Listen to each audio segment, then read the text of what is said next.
Yo, what's going on, guys? It's BrendanMushi, and now that Guilty Gear Strive beta has ended, and everyone's fiending for that next fix of Guilty Gear, everyone's fiending for that rollback netcode. We can't go back to delay based anymore. No one wants delay based anymore. But in the meantime, while we wait, I've got some more videos that I want to put out, some spare match footage that I have, as well as my overall impressions on the beta, and also my impressions on the characters. Somewhat of a kind of tier list, you could say. Like, look, I know it's early, but I'm gonna do it anyway because it's fun. So if you're interested in stuff like that, make sure you like and subscribe, comment. It really helps me out a lot. But in this video, what we're going to talk about is some tech and information, some lesser known stuff about the mechanics of the game, and maybe tech with certain individual characters that people might not have known. Some of these things were things that I didn't know the first day or couple days that I played that I learned later on, and I was like, oh, this is actually pretty useful. I should probably know this.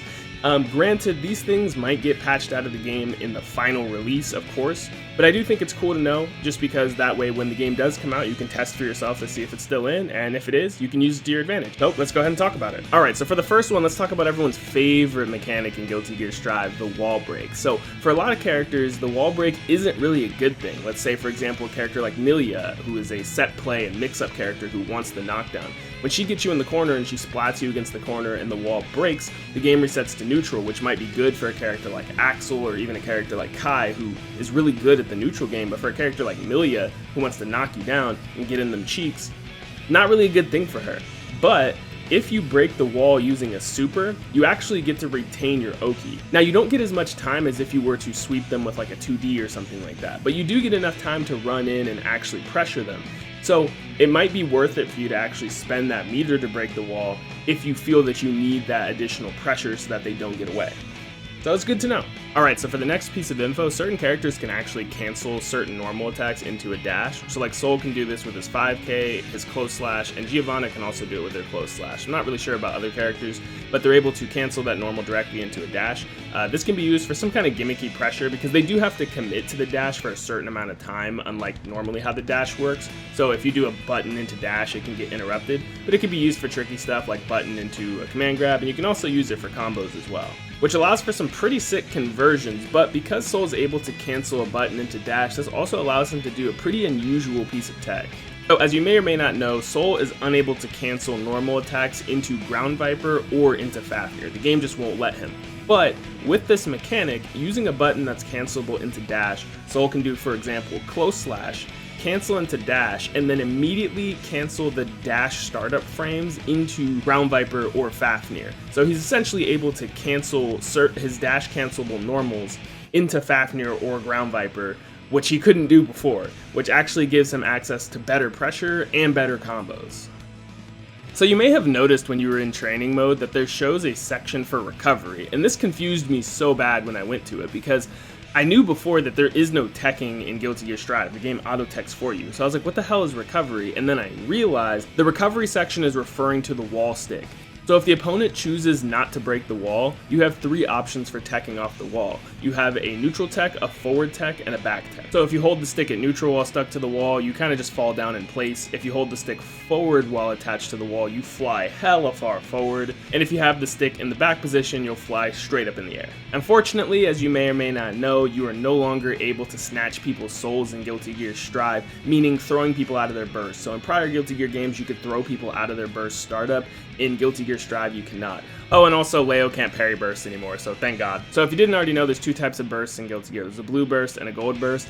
Blue burst happens when you are in block stun or hit stun when you hit burst. The gold burst happens when you are in neither. You're in a completely neutral situation.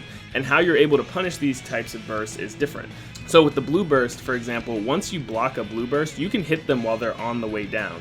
However, with a gold burst, you are unable to hit them while they're on the way down from the burst, but they are actually still punishable once they land.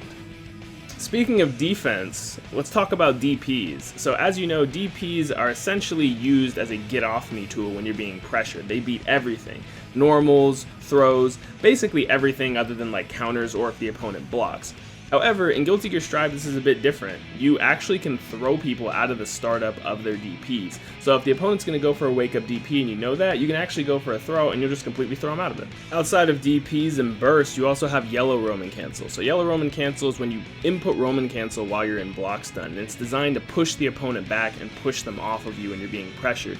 But this can be baited and it can also be punished, so you have to be careful. This can be done in a number of ways. Number one, the yellow Roman cancel has startup. So if you do a move that doesn't have a lot of recovery, like a punch, the yellow Roman cancel won't punish you for pressuring with that punch. You can also do this with moves that are jump cancelable. If you jump cancel a jump cancelable normal into blocking, you can block it as well.